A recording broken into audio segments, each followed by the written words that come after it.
Hai, bertemu dengan saya lagi, saya Bambang Ari.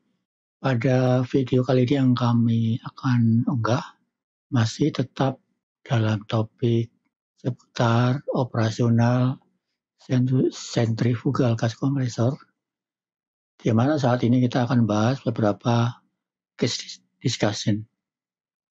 Jadi case yang akan kita diskusikan pada kali ini adalah case nomor 2, pressure and flow change at a given horsepower. Jadi kalau nanti horsepower itu diberikan oleh penggerak ya, bagaimana pressure dan flow itu bisa berubah dengan batas-batas tertentu.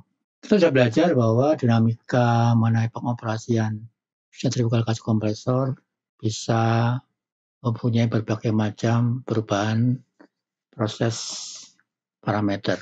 Untuk case nomor 2 ini kita akan mulai dengan bagaimana perubahan pressure dan flow akan dipengaruhi oleh besaran horsepower yang available. Untuk case nomor 2 ini akan ada 5 macam diskusi yang berbeda. Case 2 yang akan kita bicarakan adalah yang sangat dekat dengan aktivitas teman-teman semua di lapangan dalam mengoperasikan centrifugal gas compressor, seperti bicara pressure, bicara flow, bicara engine horsepower, yaitu driver dari turbinnya. Saya nanti akan menggunakan Excel spreadsheet agar bisa dengan baik diikutin dan dipraktekkan oleh teman-teman semua di lapangan. Apabila ada hal-hal yang baru teman-teman semua dengar, ada istilah-istilah baru segala macam, teman-teman semua bisa melihat video-video kami sebelumnya yang sudah kami jelaskan dasar-dasarnya. Setelah melihat video ini, silakan beri kami komentar, share kepada teman-teman yang mungkin membutuhkan. Jangan lupa klik tombol like dan subscribe. Kalau Anda menginginkan diskusi yang lebih jauh dan meminta jasa pelatihan, Anda semua bisa menghubungi kami di website kami di bawah sini. Terima kasih, selamat menikmati. Jadi dalam case 2 ini, hampir semuanya adalah bagaimana dengan given horsepower yang disediakan akan bisa mempengaruhi atau dipengaruhi oleh perubahan pressure dan flow, di mana akan menggeser operating point. Jadi judulnya adalah operating P1, P2 dan flow at a given horsepower. Jadi given condition, jadi apa asumsi yang disediakan untuk diskusi ini adalah same gas properties. Jadi kita akan bikin asumsi bahwa gas propertiesnya tidak berubah. Lalu vary or change horsepower. Ya, jadi nanti kita bisa akan bikin kasus seakan-akan horsepower yang ada itu adalah horsepower yang maksimum.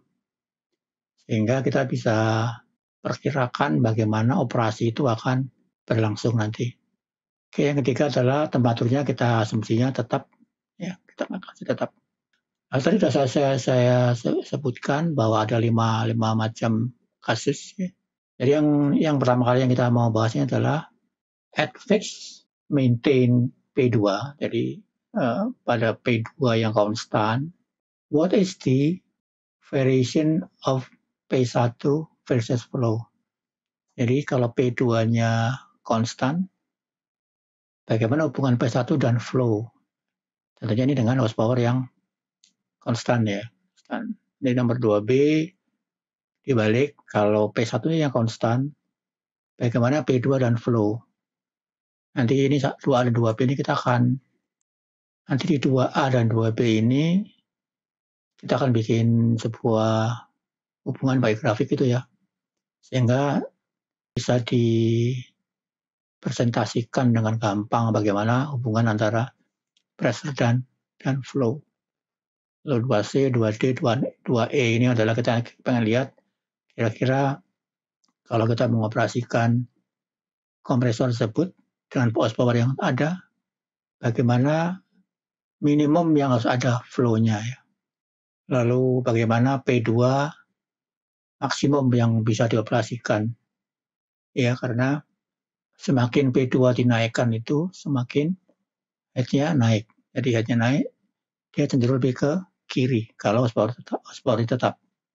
Jadi berapa nanti kita bisa hitung. Nomor 2E ini nanti kita coba bicarakan. Oke, misalnya horsepower yang ada fix. Lalu kita kepengen naikkan horsepower. Misalnya ada uprating, ada engine maintenance gitu ya, yang kira-kira estimasinya bisa naik 10%. Berapa impact-nya terhadap P1, P2, atau dan flow-nya. Ya, kita akan bahas yang 2A dulu. Jadi kalau P2-nya fix, bagaimana hubungan P1 dan flow apabila fix horsepower. Oke, jadi case ini kita bisa ilustrasikan dalam gambar lebih cepat ya, lebih gampang dan lebih dimengerti gitu. Kalau ini ada sebuah case commercial station ya, ini saya pengen ngambil nih sebuah tipe-tipe yang untuk booster ya. Booster di mana discharge-nya itu langsung berhubungan dengan pipeline. Artinya P2 ini adalah pressure yang harus melawan tekanan di pipeline. Ya, jadi kadang kasusnya itu P2 itu tidak bisa ditawar gitu ya. Kalau kita bicara mengenai deliver gas ke pipeline, itu pipeline itu biasanya pressure-nya udah fix. Dan kita tidak bisa meminta pipeline pressure diturunkan gitu ya. Karena apalagi kalau pipanya itu dipakai sharing dengan pengguna-pengguna lain ya. Jadi akan sangat mempengaruhi operasi dari fasilitas yang lain. Ya, jadi ini adalah gas yang ada, ya, gas yang ada lalu masuk sini. Jadi ada 33 mm. Ini kondisi awalnya ya. Ada 30 mm gas masuk kompresor. P1-nya 90, P-nya 201 absolut. Lalu P2 yang 775 ini adalah pressure yang harus terjadi di kompresor tersebut dengan T2-nya kira-kira 293. Nah, kondisi awal ini akan memerlukan horsepower sebesar 3101. Ya, jadi ini sangat-sangat dekat. Ini kan operasi pipeline biasa ya, booster ya. Jadi ini biasanya ada counter valve station recycle gitu. Kalau dia ada kenaikan di pipeline yang kita tidak inginkan, ini akan recycle supaya operasinya tetap terus berlangsung. Sama juga kalau misalkan sumurnya ada kekurangan feed ya, sehingga flow-nya berkurang dan pressure-nya turun. Nah, ini karena tidak bisa turun terlalu banyak. Turunnya akan dibatasi oleh pressure control yang ini. Ya, ini kalau low juga akan ditambahin dari discharge sedikit, sehingga tidak akan turun terlalu jauh. Lalu kadang-kadang bisa juga yang suction-nya ini, kalau ada excess ya, excess terlalu banyak, terlalu lama gitu, misalnya gasnya ada masalah di pipeline sehingga tidak bisa mengalir, sehingga terjadi kenaikan pressure di sini. Ya, ini akan ada sementara mungkin dibuang ke flare dulu di sini.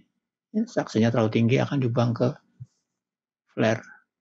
Jadi ini adalah kondisi awalnya. Ya, kita asumsinya short valve ya, anti-short control systemnya akan nutup, jadi tidak ada yang recycle. Saya akan menggunakan Microsoft Excel nanti untuk perhitungan-perhitungannya, dan Anda boleh melihat nanti rumusnya seperti apa, karena ini tidak rumit dan bisa Anda bikin sendiri nanti. Ya. Baik, akan kita coba seperti biasa SG K50, K300, PCP, PCT, lalu ada K-inlet, K-outlet ya. Kita hitung dengan model interpolasi ya. Interpolasi biasa aja. Jadi ketemunya adalah ini. Interpolasi itu mungkin seperti ini. Ya, jadi kalau kita tahu K 50 berapa, K 300 berapa, jadi K di antaranya bisa dihitung karena ini anggapannya adalah sebuah garis lurus.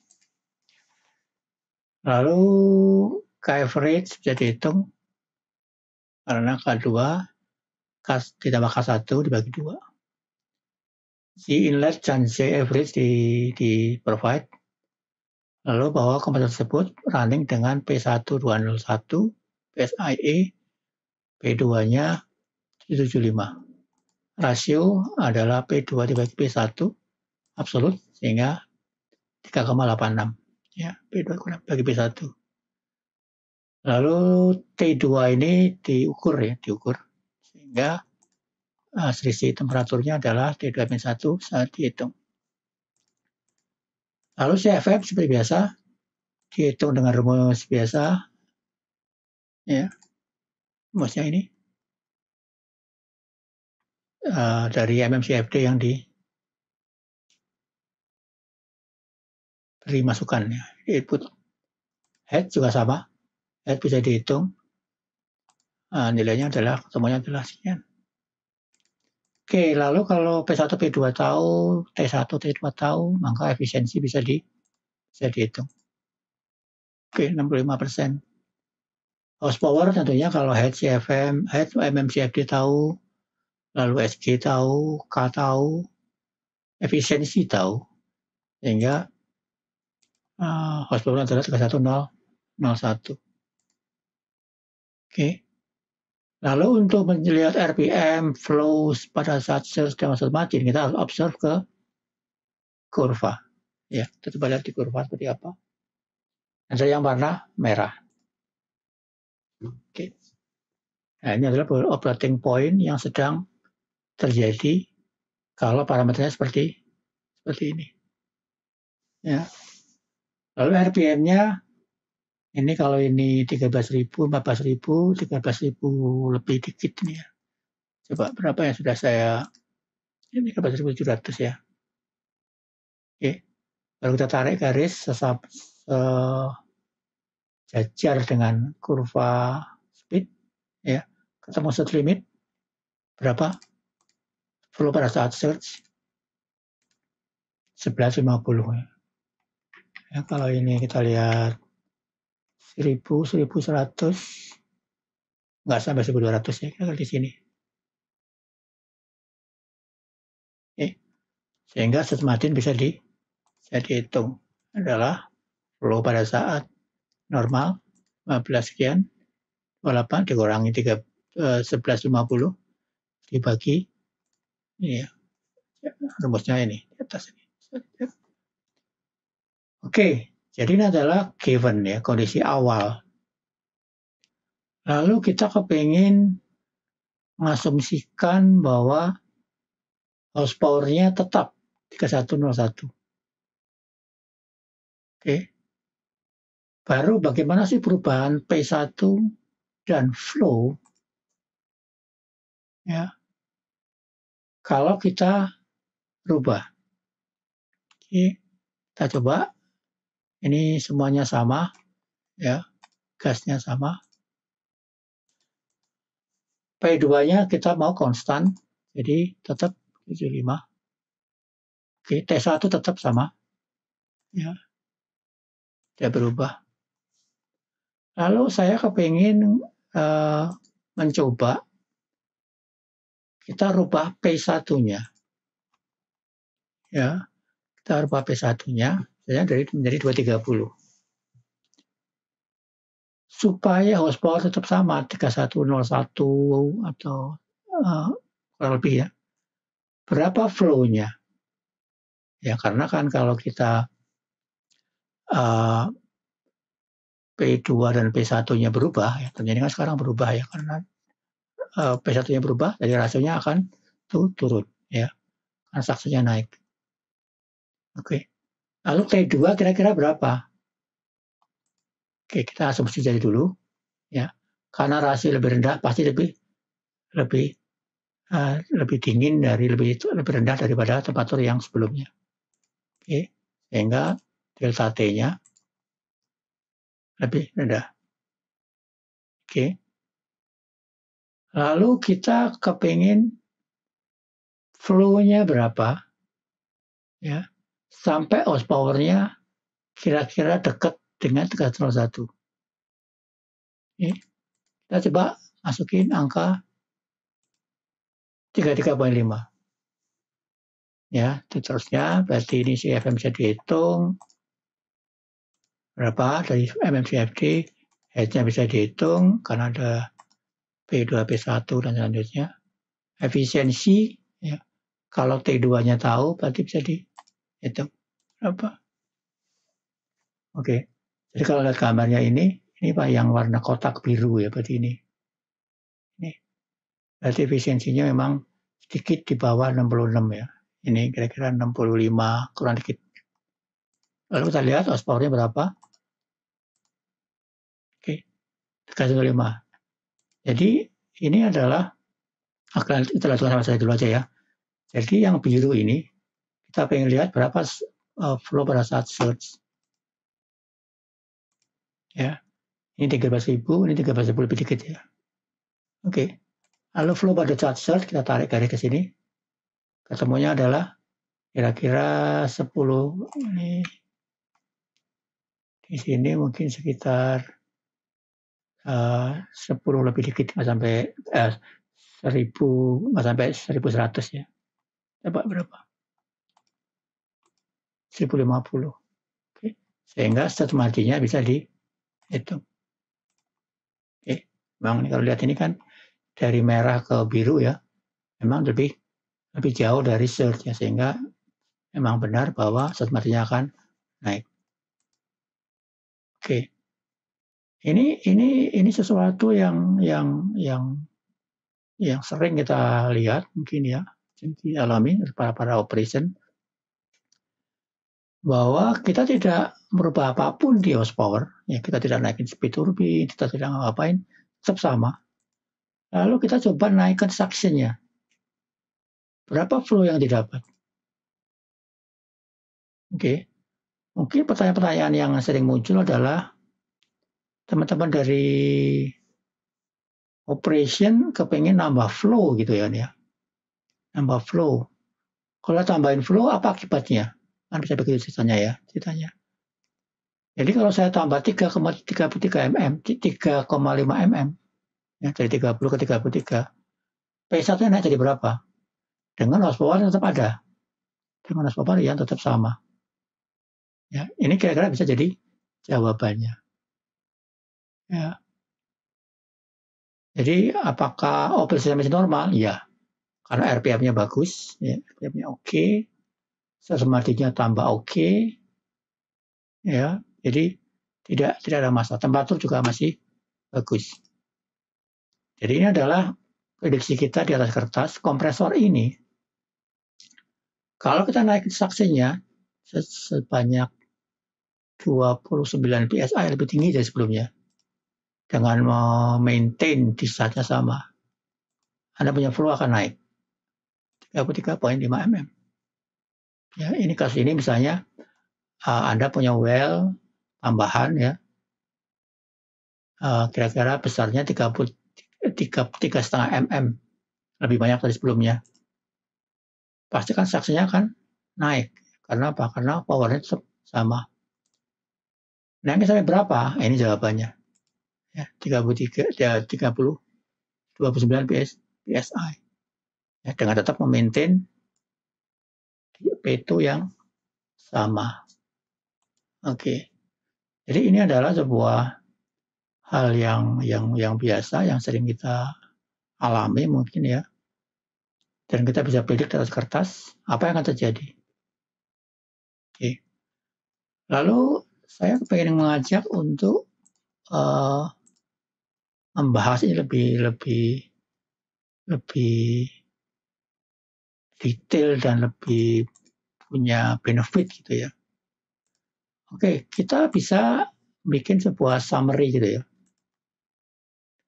Jadi tabel ini menyatakan bahwa kalau fix horsepower-nya 302, ya kira-kira 305 gitu kan, nggak beda jauh.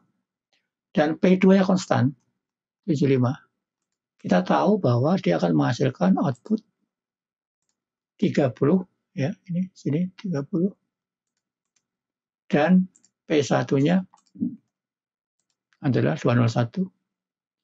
Lalu kalau kita naikin P2-nya, ya sini ya kita lihat P2 yang kita naikin menjadi 230. Ini 230. Sorry. Maka flow-nya akan menjadi berapa? 33.5. Oke, 3.5. Jadi ini adalah sebuah indikasi ya, karakteristik daripada kompresor ini. Ya. Kalau naik kompresornya, maka flow-nya akan naik. Nanti bisa aja disimulasi kalau ini diturunkan seperti apa. Bisa. Ya, berapa flow-nya akan turun. Ya. Lalu informasi ini akan saya coba buat sebuah grafik ya. Grafik yang sangat membantu mengilustrasikan seperti apa karakteristik daripada kompresor tersebut. Ya, kita akan coba copy ini ke 33.5. Ini 230 ya. Kita cek saya lagi. 230 230. Oke. Jadi kita bikin sebuah grafik ya. Grafik di mana ini adalah flow-nya ya, dengan horsepower tetap 3102, 3105 gitu ya. P2-nya konstan. Berapa yang akan terjadi dengan P1-nya kalau flow-nya kita rubah? Ya, sepanjang garis ini. Artinya kalau kita mau nambah dari 30 ke 32 misalnya, P1-nya akan menjadi kira-kira 217 lah. Kita udah tahu. Nih, kita udah tahu. Sampai ekstrimnya, kalau dia pressure-nya mau naik jadi 230, flow-nya akan naik jadi 33,5 dari 30. Ya, jadi ini menunjukkan karena setiap kompresor akan berbeda-beda. Ya, jadi kita bisa develop sebuah grafik yang memudahkan kita untuk memprediksi ya besaran pressure dan flow pada saat kita ada perubahan di pressure-nya. Ya, jadi itu kira-kira salah satu simulasi. Nanti yang ketiga keempat kita juga akan simulasi hal yang sama. Oke, terima kasih. Sampai ketemu di diskusi selanjutnya.